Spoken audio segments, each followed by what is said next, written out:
സ്വർണ്ണച്ചിറകുള്ള പക്ഷിയെന്ന് കേട്ടിട്ടുണ്ടോ? സ്വർണത്തെക്കാൾ വിലയുള്ള തൂവലുള്ള ഒരു പക്ഷിയുണ്ട്. നോർത്ത് ഐലൻഡിലും ന്യൂസിലൻഡിലും കണ്ടുവരുന്ന വംശനാശം സംഭവിച്ചതുമായ ഹ്യൂയ പക്ഷിയുടെ ഒരു തൂവലാണ് മോഹവിലയ്ക്ക് ലേലത്തിൽ പോകുന്നത്. ഒരു പക്ഷിത്തൂവലിന് നിസാര വിലയല്ലേ ഉള്ളൂ എന്നാണെങ്കിൽ തെറ്റി.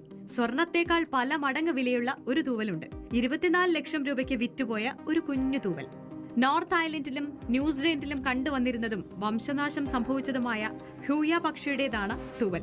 ഈ പക്ഷിയുടെ അപൂർവമായ ഒരു തൂവൽ ലേലത്തിൽ വിറ്റുപോയത് 46,521 ന്യൂസിലൻഡ് ഡോളറിനാണ്. അതായത് 24 ലക്ഷം ഇന്ത്യൻ രൂപയ്ക്ക്.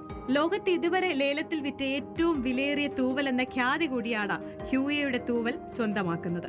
2010 $8,400 ഡോളറിന് മറ്റൊരു ഹ്യൂയ തൂവൽ വിറ്റുപോയിരുന്നു. ഇതുവരെ ലഭിച്ചതിൽ ഉയർന്ന വിലയായിരുന്നു ഇത്. ഇത്തവണ പരമാവധി $3,000 എന്നതായിരുന്നു 9 ഗ്രാം വരുന്ന തൂവലിന് വിൽപ്പനക്കാർ കണക്കാക്കിയത്. എന്നാൽ ലേലം തുടങ്ങിയപ്പോൾ കണക്കുകൂട്ടലുകളെല്ലാം തെറ്റി. റെക്കോർഡുകൾ ഭേദിച്ച് വില മുന്നേറി. എന്താണ് ഹ്യൂയയുടെ തൂവലിന് ഇത്ര പ്രത്യേകത എന്നല്ലേ? ന്യൂസിലൻഡിലെ വാട്ടിൽ ബേർഡ് ഇനങ്ങളിൽ പ്രധാനപ്പെട്ടതാണ് ഹ്യൂയ. ഐസ്ലൻഡ് മേഖലയിലെ ഗോത്രവിഭാഗമായ മാവൂറുകളുടെ പാട്ടുകളിലും ചൊല്ലുകളിലും ഹ്യൂയ പക്ഷികളെ അടയാളപ്പെടുത്തിയിരുന്നു. മനോഹരമായ ശബ്ദമുള്ള കറുപ്പ് നിറമുള്ള കുഞ്ഞു പക്ഷി. വെളുത്ത അഗ്രത്തോടുകൾ ഹ്യൂയയ്ക്ക് അഴകേറ്റി.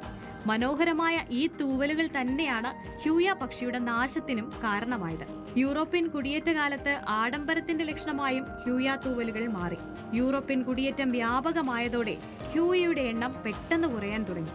ഈ തൂവലുകളോടുള്ള യൂറോപ്യന്മാരുടെ അഭിനിവേശം മൂലമുള്ള അമിത വേട്ടയാടലാണ് ഹ്യൂയകളുടെ നാശത്തിന് പ്രധാന കാരണമായത്. വ്യാപക വനനശീകരണവും ഒരിണയെ മാത്രം സ്വീകരിക്കുന്ന പക്ഷിയും കൂടിയാണ് ഹ്യൂയ എന്നതും വംശനാശത്തിന്റെ ആക്കം കൂട്ടി. 1907 വരെ ന്യൂസിലൻഡിൽ ഹ്യൂയ പക്ഷികൾ ഉണ്ടായിരുന്നു എന്നാണ് റിപ്പോർട്ടുകൾ. 1920 വരെ ഇവ ജീവിച്ചിരുന്നുവെന്നും റിപ്പോർട്ടുകളുണ്ട്.